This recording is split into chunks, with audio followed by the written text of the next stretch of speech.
Okay, so what we have here is basically, I haven't been able to film anything for 3 weeks because we got hit by a tornado. Which actually I didn't get damaged too bad, but that delayed me. The only time I had to work on this is the weekend, so it damaged the gable in my house, and then what do you know, the whole main sewer line in my house needs replaced. I mean, what a nightmare. But I'm gonna get back into finishing this Outlaw. So we're gonna I'm gonna go to the rear carrier, and I'm gonna try to actually remove the whole rear carrier from the ATV. And then I'm going to go ahead and rebuild the rear carrier off on the workbench, and then when we're all done, we'll just reinstall everything. And then I will probably, the axles, I will go ahead and rebuild those bearings, the front ends of the axles. So yeah, let's get into this.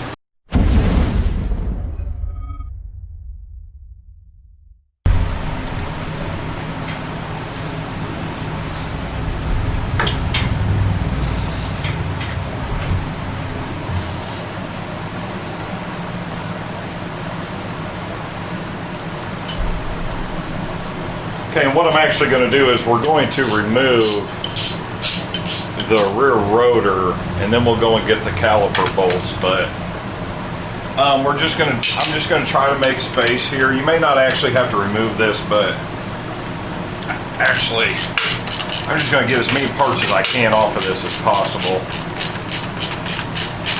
Then we'll just set. Oh, that's interesting. Just parts flying off of here. Just 4 bolts. Ugh, I knew they was going to be stuck. Come on. World, why is it? There we go. 13 millimeter nut and bolt set here.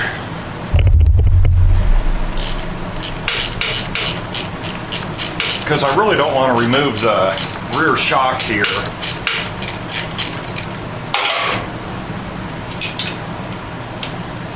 And have to take that end link off for that sway bar. Actually, what I've been reading about these quads is people that ride off-road and don't like race these quads, they actually disconnect this sway bar so they can utilize the independent rear suspension on these. And I'll probably try that because I'm building this quad as a sport. So basically, like if I was going to compare it to anything, it'd be a GNCC race quad in the woods, but not full-blown MX quad. If I wanted to go MX, I would have went with the Swingarm quad, but I wanted the ground clearance because here in Illinois it's all woods. So we got one more bolt here.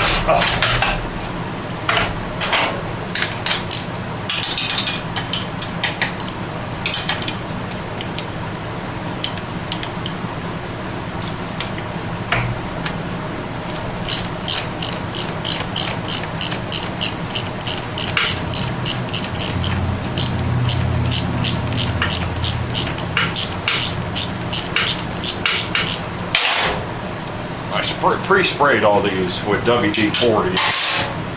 That penetrating oil, it does make a difference on when this stuff is gunked up like this. And I think I'm just going to take this rear caliper off. I'm not sure the size of it. And to actually get the rear caliper off, we've got 2 bolts on the back side. I'm going to go to the other side and we're going to loosen those up. And those are both 13 millimeters as well. And we're going to come into the back side here and we're going to get both of these calipers bolts loose.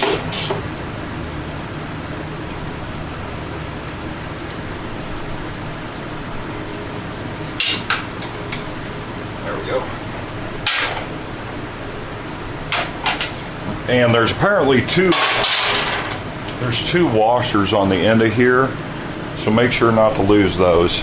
They go big washer, small washer. That's probably for the correct spacing for the disc.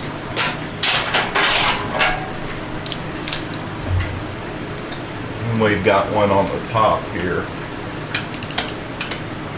Let's see if I can get it. There we go. And we'll just break it.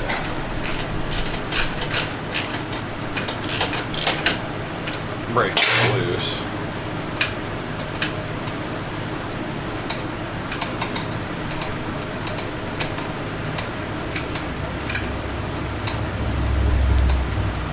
You see, this four-wheeler is so grunged up.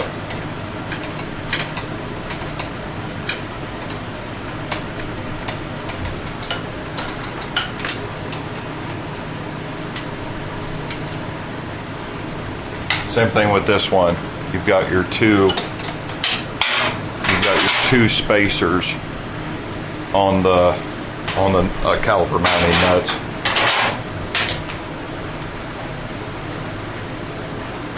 We're just going to take the caliper off of the disc, and then we're going to remove the disc. And now with the caliper off, we're going to try. There we go. We're going to pull the disc off.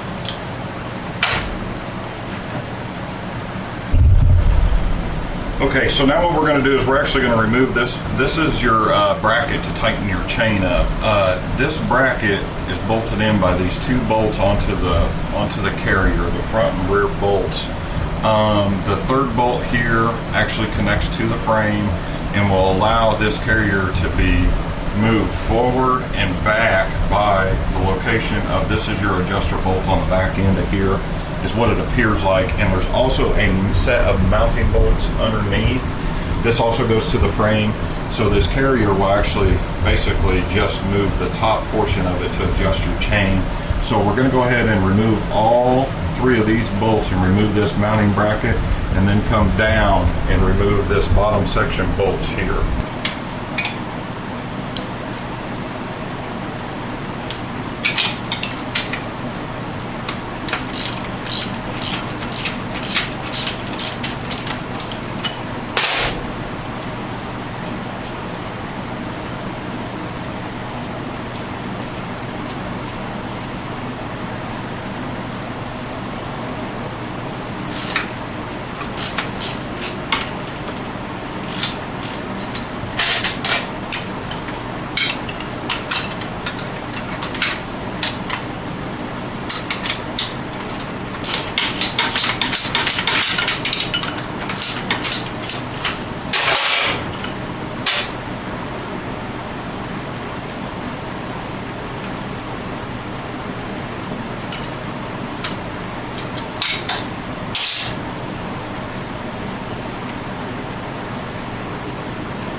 It looks like you're going to have to punch this rear one out.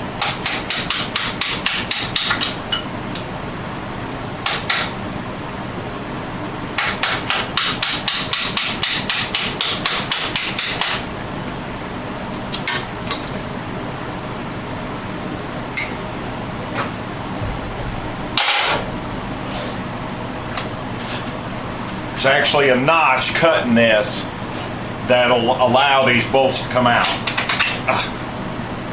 I didn't see that at first. And that loosens your chain tensioner right there. See how that goes forward and back? That's for moving the carrier to tighten the chain up. If you want to loosen the chain, you push it forward. If you want to tighten the chain, you bring it back. On this independent rear suspension, it's not like a swing arm where the chain is going to travel back and forth. So you need to have a little bit of slack in it. You need to have a little bit of slack on these independent rear suspensions, but it needs to be set exactly. You don't want it too tight because it will never move with the suspension like this, like a solo swing armed suspension. Well, it appears to be a 15.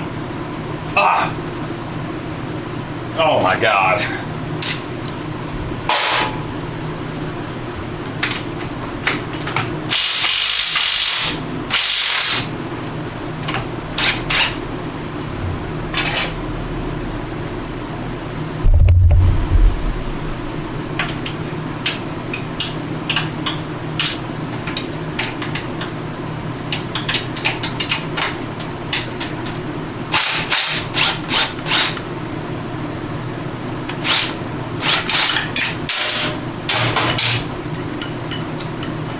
Okay, on this left side bracket, there's actually a washer that goes in on that top mount. And we'll go ahead and pull this off and then come over here to the other side and pull that bolt, that whole mounting system out.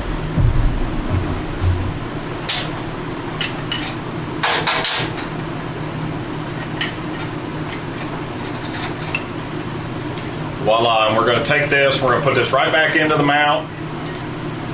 We're going to put the other mount on here with the washer and put the nut on it.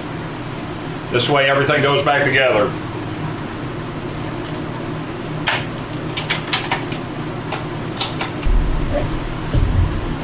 I don't know if I've got enough torque on this to get this out of here. It started turning.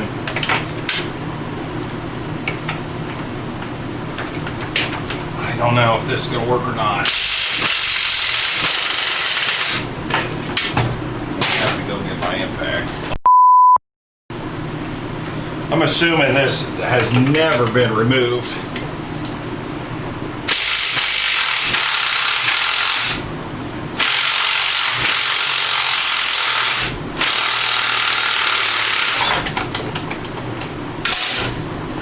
I think I got it.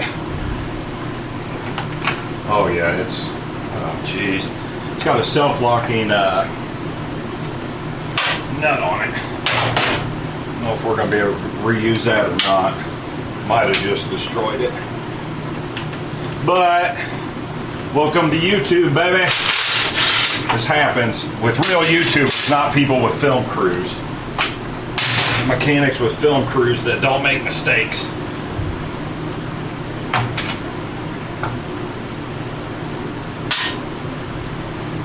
Hole here, unless one of these is cut differently, which it might be.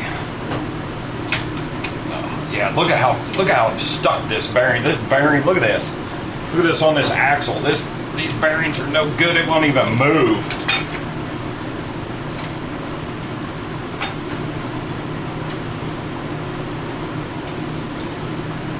Gonna have to punch that out.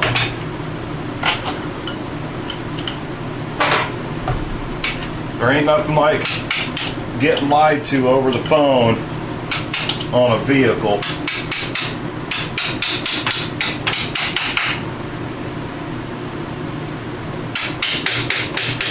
Yeah, see, it won't come out of there. Ah!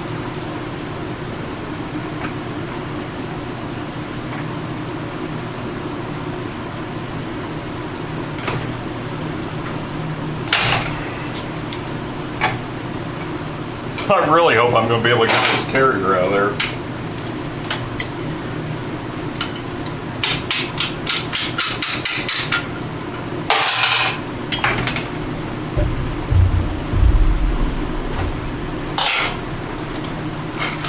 Voila! Do-do-do-do-do!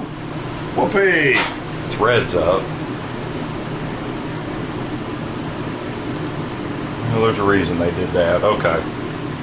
Now if we get lucky here, so I'm going to try to bring the carrier out. I might have to remove this, the adjuster. I'm not real sure yet. I was hoping I could just, it's actually heavier than I thought.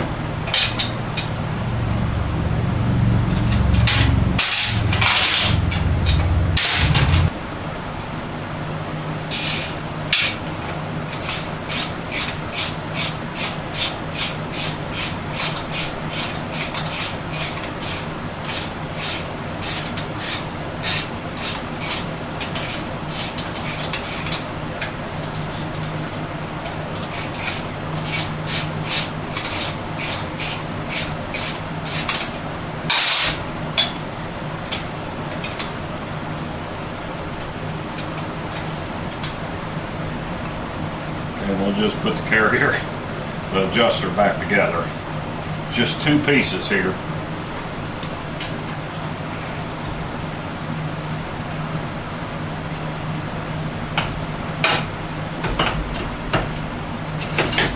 So roll the carrier forward, and then we're going to pull it out this the foot brake side.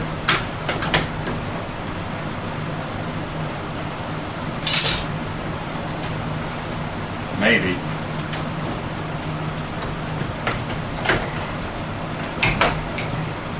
Maybe not.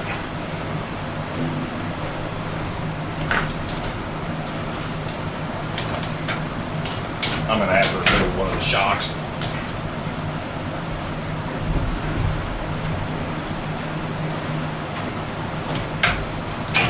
No, I'm not. Okay. Take a look at that. All right, we'll go get this on the workbench here.